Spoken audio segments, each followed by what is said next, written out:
That's a very good point you made. The back point that I didn't make, which he very eloquently made, is so Russia, not an ally generally of ours, is near the Ukraine and has tried to take over more and more territory and places, and they would love to take over the Ukraine. So Ukraine is, they're in a real geopolitical war out there, basically protecting themselves. And so they rely heavily on the United States for assistance and help.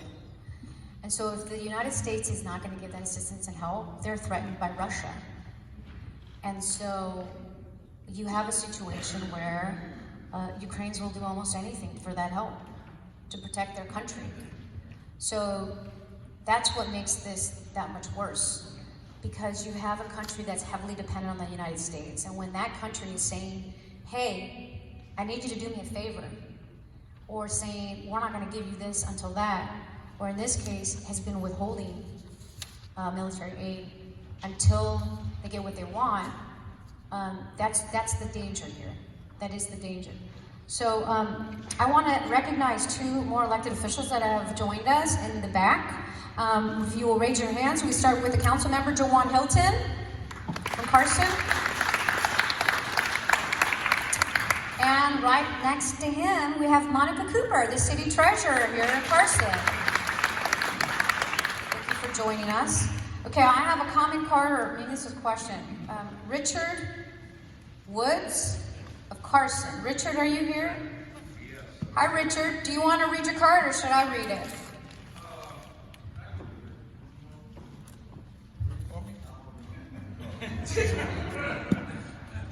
No, the card was put in. I'm a Marine Corps veteran. I met you a couple of times. In fact, I've been following you around. No, you're doing an outstanding So far, job. that's welcome following. Okay. But on this impeachment, I've been following it very closely.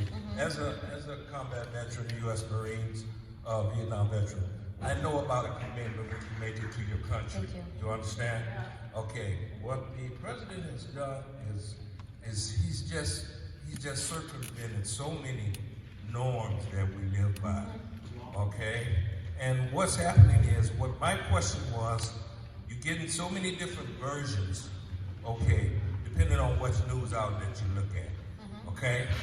And what I wanted to know was, if this is about the people, the country, when all the evidence is presented, before it gets to the Senate, okay, who may be underneath the president or whatever, committed to him, why isn't it a way that we can have a special vote?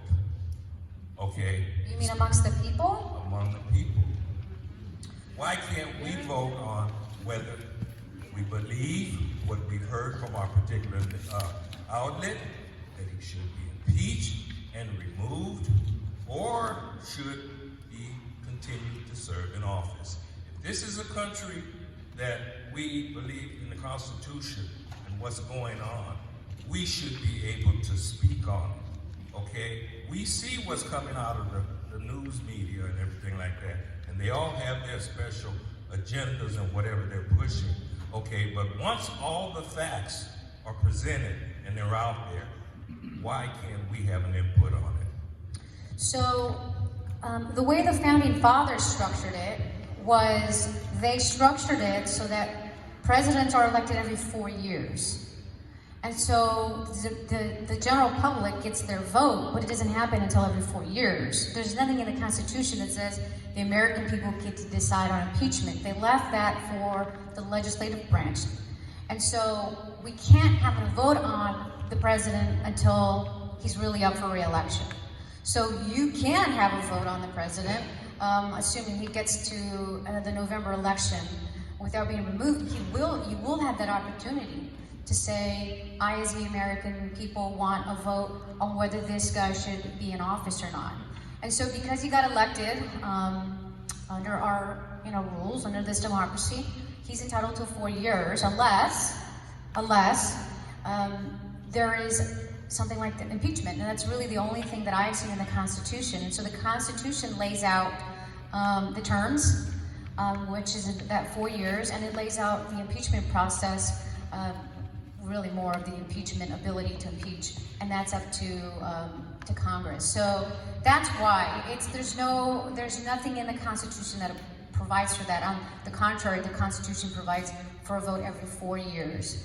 And only is it in a circumstance of high crimes and misdemeanors, which is not a criminal term, which is in the Constitution, Congress must act. And the reasoning for that is to put protections in there to try to avoid the political nature of one party going after another party when he was duly elected.